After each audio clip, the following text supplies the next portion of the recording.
Selamat siang, kami dari kelompok L Evolusi. Pada siang hari ini kami akan membahas tentang soal-soal yang telah diberikan oleh Bapak.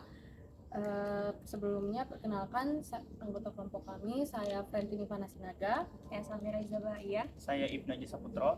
Saya Muhammad Seman. Dan langsung saja ke soal yang paling pertama, yaitu apa hubungan antara keseimbangan genetik dengan evolusi. Mungkin dari teman-teman ada yang ingin menjawab? Mungkin aku izin berpendapat. Jadi menurut aku hubungan antara keseimbangan genetik dengan evolusi itu bisa dilihat dari keseimbangan genetik dan cenderung terjadi pada frekuensi alel yang bersifat tetap dari generasi ke generasinya dan terjadi pada populasi yang besar, sedangkan evolusi merupakan perubahan yang terjadi secara bertahap dan berlangsung lama. Ketika syarat dari keseimbangan genetika terpenuhi, maka evolusi tidak akan terjadi. Sebaliknya, jika syarat keseimbangan genetika itu tidak terpenuhi, maka terjadinya evolusi atau mikroevolusi. Karena berubahnya frekuensi alel sekecil apapun perubahan yang terjadi sudah bisa dikatakan itu sebuah evolusi. Baik, saya setuju dengan pendapat saudara Ibnu. Hubungan antara keseimbangan genetik dengan evolusi itu menurut saya terkait dengan kesetimbangan Hardy-Weinberg dan evolusi. Menurut teorema Hardy-Weinberg mengatakan frekuensi alel dan genotip dalam kumpulan gen suatu populasi tetap konstan selama beberapa generasi, kecuali kalau ada yang bertindak sebagai agen lain selain rekombinasi seksual. Teorema Hardy-Weinberg juga menjelaskan suatu kumpulan gen yang berada dalam suatu kesetimbangan, yaitu suatu populasi yang tidak berevolusi.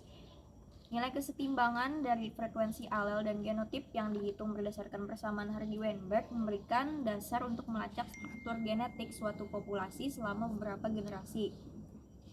Nah, jika frekuensi alel atau genotipnya menyimpang dari nilai yang diharapkan dari kesetimbangan Hardy-Weinberg, maka populasi tersebut dinyatakan sedang berevolusi.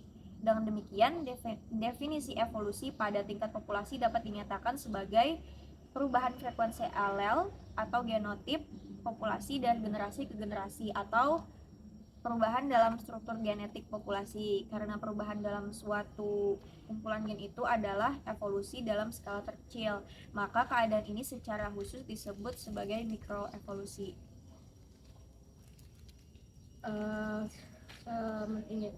Saya juga ingin menambahkan dari apa yang telah dijelaskan Mirah tadi. Seperti yang dijelaskan, evolusi akan terjadi jika salah satu dari syarat tersebut terpenuhi. Dengan demikian, mekanisme dasar yang menyebabkan proses evolusi adalah seleksi alam, atau hanyutan atau pergeseran genetik, atau yang disebut dengan genetic drift, aliran gen atau gen flow, mutasi, dan perkawinan yang dilakukan tidak acak.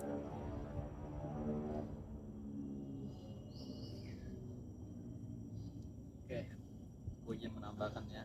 Kalau dari aku, menurutku hubungan antara keseimbangan genetik dengan evolusi juga dari keseimbangan genetik biasanya terjadi pada frekuensi alel yang bersifat tetap juga. Menurutku juga antara keduanya terkait dengan keseimbangan Hardy-Weinberg dan evolusi. Mungkin itu saja.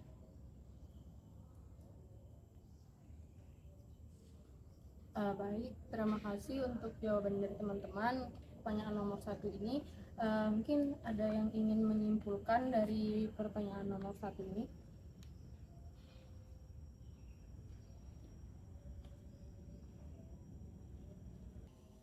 Baik, izin memberikan kesimpulan nomor 1. Jadi hubungan antara keseimbangan genetik dengan evolusi itu dapat dilihat dari keseimbangan genetik pada frekuensi alel yang bersifat tetap dari generasi ke generasinya. Keseimbangan ini memiliki 5 syarat yang apabila terpenuhi maka evolusi tidak akan terjadi. Maka sebaliknya, jika syarat keseimbangan itu tidak terpenuhi, maka evolusi itu tidak akan terjadi. Ya, mungkin itu kesimpulannya. Baik, terima kasih saudara Seman untuk kesimpulan yang telah dibuat. Mungkin kita langsung saja ke soal nomor 2, yaitu di antara semua faktor evolusi, manakah yang tidak menghasilkan adaptasi? Dari teman-teman, silahkan jika ingin berpendapat.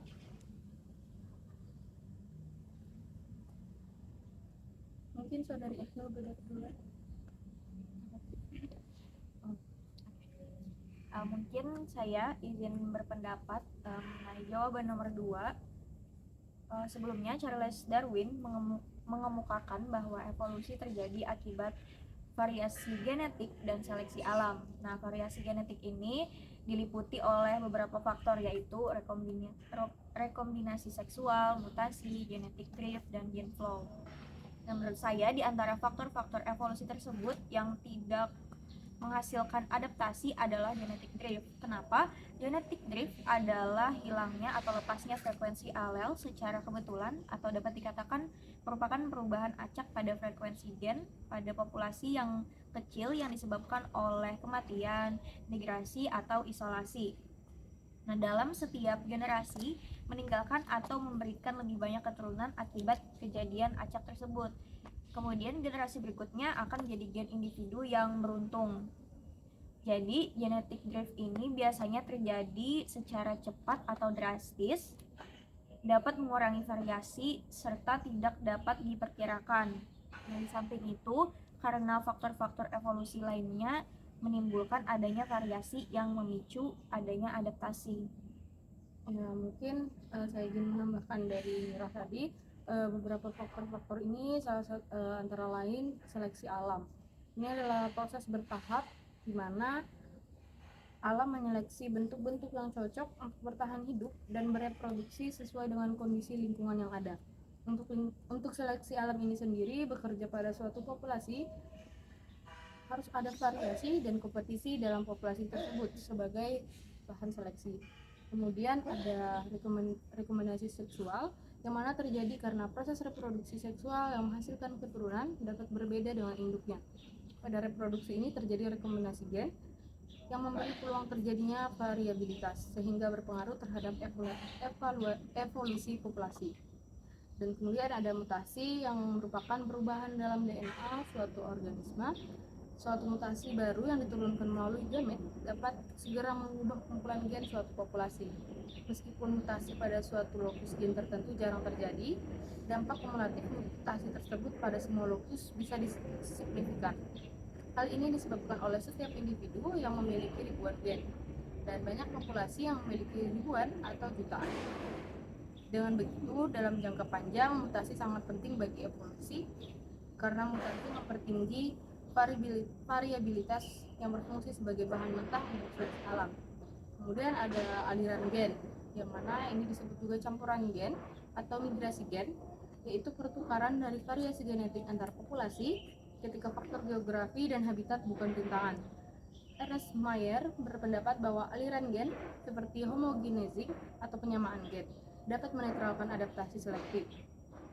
Pendapat ini didukung pula oleh Campbell pada tahun 2003 yang menyatakan bahwa aliran gen cenderung mengurangi perbedaan antara populasi yang terakumulasi akibat seleksi alam atau hanyutan atau pergeseran gen. Jika hal ini terjadi cukup luas, aliran gen akhirnya dapat menyatukan populasi yang berdekatan menjadi sebuah populasi tunggal dengan struktur genetik yang sama pula.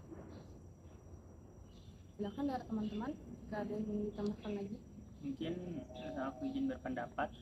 Sebelumnya aku setuju dengan pendapat Mirah dan Titin tadi, karena ada dua faktor utama yang mempengaruhi evolusi adalah faktor variasi genetik dan faktor lingkungan berupa seleksi alam, yang dimana faktor variasi genetik ini dapat terjadi karena adanya mutasi genetik drift, aliran gen, rekombinasi seksual, sedangkan faktor lingkungan berupa seleksi alam itu dapat terjadi karena adanya adaptasi. Nah, jadi menurut dari literatur yang sudah saya baca, yang tidak dapat menghasilkan adaptasi itu adalah genetic drift. Jadi genetic drift merupakan peristiwa perubahan frekuensi gen dalam suatu populasi. Hal ini terjadi karena adanya populasi kecil yang berpisah dari populasi asalnya. Akibatnya akan ada gen-gen tertentu yang memiliki jumlah banyak, sedikit, atau bahkan menghilang dari populasi. Karena genetic drift itu tidak ketergantungan dengan adaptasi, tetapi genetic drift ini melakukan dengan cara siapa yang generasi sebelumnya meninggalkan banyak keturunan, maka generasi berikutnya akan menjadi gen individu yang beruntung. Dan untuk generasi yang sebelumnya tidak memiliki banyak keturunan, maka generasi tersebut akan hilang dari populasi itu. Dari saudara Seman. Oke, baik, saya akan menyimpulkan dari pertanyaan nomor 2 tadi. Dari pendapat kawan-kawan itu bahwa Charles Darwin mengemukakan bahwa evolusi terjadi akibat variasi genetik dan seleksi alam. Variasi genetik tersebut diikuti oleh faktor-faktor rekombinasi, seksual, mutasi, genetik, dan gene flow. Lalu ada dua faktor utama yang mempengaruhi evolusi adalah faktor genetik dan faktor lingkungan. Evolusi terjadi akibat dua faktor, yaitu berupa faktor variasi genetik dan faktor lingkungan berupa seleksi alam. Nah, jadi menurut kawan-kawan tadi yang tidak menghasilkan adaptasi adalah genetic drift. Ya. Jadi dapat disimpulkan jawaban dari pertanyaan dua ini tadi, yang tidak menghasilkan adaptasi adalah genetic drift. Mungkin sekian diskusi kami mengenai jawaban dari nomor 1 dan nomor 2. Mohon maaf apabila dalam jawaban kami masih kurang tepat dan mungkin banyak perkataan kami yang kurang berkenan. Semoga menjadi pelajaran kami di materi berikutnya sehingga lebih baik. Terima kasih banyak ya.